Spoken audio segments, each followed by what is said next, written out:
Good morning children, let's start our new chapter that is controlling. Last हमने chapter देखा था हमारा directing, ताकि किस तरह से हमें डायरेक्ट करना है, सुपरवाइज करना है, गाइड करना है, उसी के रिलेटेड कंट्रोलिंग आता है। और कंट्रोलिंग हमारा जो चैप्टर है आज कंट्रोलिंग ऐसा है कि जैसे प्लानिंग, सबसे पहले अगर हम प्लानिंग स्टार्ट करते हैं तो कंट्रोलिंग हमारा लास्ट स्टेप होता है। जैसे कि मैंने यहाँ पे लिखा है आपके लिए, business enterprise is establish for the achievement of an objective. Business कोई भी अगर हम इस्टेब्लिश करते हैं, किस लिए? ताकि हम कोई भी ऑब्जेक्टिव जो है उसमें हम अचीवमेंट कर सके।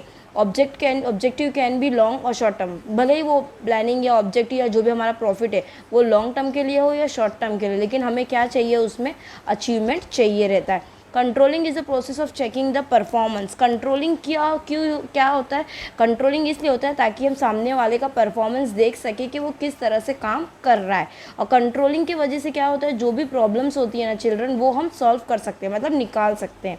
इन ऑर्डर ऑफ मैनेजमेंट, अगर हम मैनेजमेंट की प्रोसेस के हिसाब से बात करें तो planning is the first step and controlling is the last step. Planning जो है ना वो हमारा सबसे पहला स्टेप, अगर बिजनेस को स्टार्ट करना है तो पहले प्लानिंग होनी चाहिए, और जो लास्ट स्टेप होता है वो हमारा कंट्रोलिंग होता है।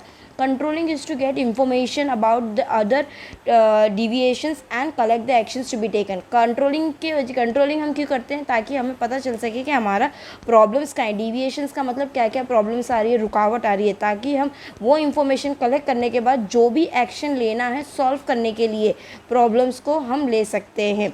Time that work begin the function of controlling also begin. Time सबसे बहुत इंपॉर्टेंट है। जैसे टाइम प्लानिंग हम करते हैं टाइम के साथ, उसी तरह कंट्रोलिंग बहुत इंपॉर्टेंट है। अगर प्लानिंग टाइम से चल रही है तो कंट्रोलिंग भी टाइम के ही साथ बिगेन होना चाहिए, ताकि हम जो काम कर रहे हैं वो ऑटोमेटिकली हो सके। मतलब सिंपल बात में अगर मैं आपको बोलूँ children, if I talk to simple, controlling is understanding the process. मतलब कंट्रोलिंग ऐसा चीज़ है जो मेंटेन करना है बैलेंस दोनों चीज़ में, एफर्ट और रिजल्ट। मतलब एफर्ट भी होनी चाहिए और हमें रिजल्ट भी मिल सके, उसको हम बोलते हैं कंट्रोलिंग। ओके चिल्ड्रन, लेट्स आगे का हम देखते हैं कंट्रोलिंग का क्या मतलब है, मीनिंग। अगर मैं आपको सिंपल फॉर्म में regarding the simple way, the controlling means to carry out the activity the same. मतलब कंट्रोलिंग का मतलब क्या होता है? कोई भी एक्टिविटी को कैरी करना, मतलब उस काम को हमें आगे कैरी फॉरवर्ड करके कंप्लीट करना। Controlling is to maintain the balance. जैसे मैंने अभी कहा था, कंट्रोलिंग का मतलब क्या होता है? बैलेंस करना, किसके बीच में? एफर्ट्स और रिजल्ट, ताकि जो भी हमारा रिसोर्स और ऑब्जेक्टिव्स है वो हम हासिल कर सके। Planning determine the objective, controlling make the. Planning हमें बताता है, एक राह दिखाता है, एक स्टेप, मतलब किस तरह से करना है। वे पे कंट्रोलिंग क्या करता है? हमें रिजल्ट देता है। ओके चिल्ड्रन, अब अगर कंट्रोलिंग इस तरह से है हमारे साथ, तो इवन कैरेक्टरिस्टिक्स भी उसी रिलेटेड होंगे।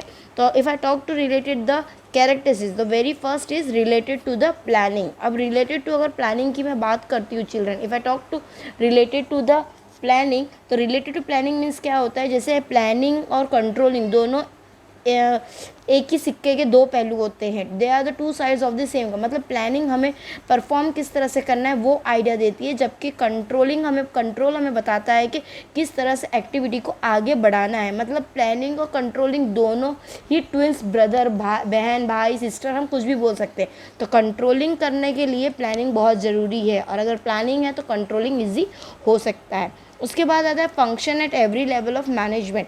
हर लेवल ऑफ मैनेजमेंट में, अब चाहे वो टॉप लेवल हो, बॉटम लेवल हो या मिडिल लेवल हो, कंट्रोलिंग बहुत होना चाहिए, ज़रूरी है, क्योंकि उसके हिसाब से हमारा काम इजी हो सकता है। उसके हिसाब से काम हमारा इजी हो सकता है। कंटिन्यू प्रोसेस, अब कंटिन्यू, अगर कोई भी, it is wrong to think that once ये हम सोचते हैं ना कि एक बार सबको बता दिया बहुत हो गया, नहीं, हमें कंटिन्यू उस चीज़ में कंट्रोल रखना चाहिए कि कहीं प्रॉब्लम ना आए, क्योंकि एक बार हमने मिस्टेक कर दिया तो इसका मतलब ये कि करेक्ट हो गया तो वापस मिस्टेक नहीं होगी, it will be the repeating, it will going to get repeat. So इसके लिए ये कंटिन्यूस प्रोसेस है, हमें उस पर ध्यान रखना चाहिए कि हम जो भी काम कर रहे हैं वो बराबर से हो रहा है कि नहीं हो रहा है। और क्वालिटी कंट्रोल भी होना चाहिए, कॉस्ट कंट्रोल भी होना चाहिए, क्योंकि ये सब क्या इंपॉर्टेंट है। अगर प्राइस कभी बढ़ गया ज़्यादा तो वो भी एक इशू हो सकता है। इसके बाद आता है, it is an end activity of the management. जैसे मैंने बताया प्लानिंग फर्स्ट होता है, तो उसी तरह कंट्रोलिंग क्या है, लास्ट एक्टिविटी है।